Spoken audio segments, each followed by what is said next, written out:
Well, greetings, friends. Happy Monday. And just to ease some of your minds, I am not driving. My wife is driving for me today. And today, however, I want to look at the book of Esther. Now, the book of Esther in the Old Testament is one of only two books named after a woman, the other being Ruth. Also, we don't find God mentioned in the book, even though we see the hand of God working all through this story. Now, the setting actually took place between Ezra chapter number 6 and Ezra chapter number 7. There was a wicked man named Haman who was second in command to the king, and he tried to annihilate all of the Jewish people. Kind of reminds me of how Hitler did in World War II. But God had placed Esther as a queen in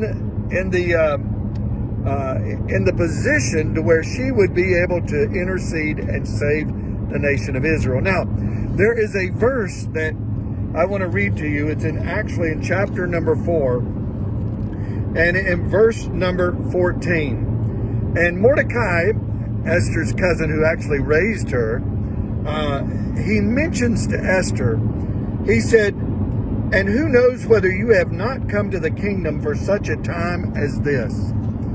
In other words, he believed that Esther, and we also, looking at the story as a whole, believe that Esther was placed in her position at such a time to save her nation.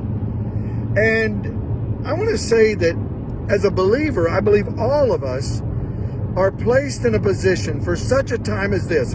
Maybe a job, God has placed you there for a purpose. Maybe in a church, God has placed you there for a reason. And if you're not a believer, if you're not a Christian, I believe God is calling you to a life to follow Him, because He has a plan for you for such a time as this, in this culture in which we live, in this day in which we live, that God is raising up people to intercede, raising up people to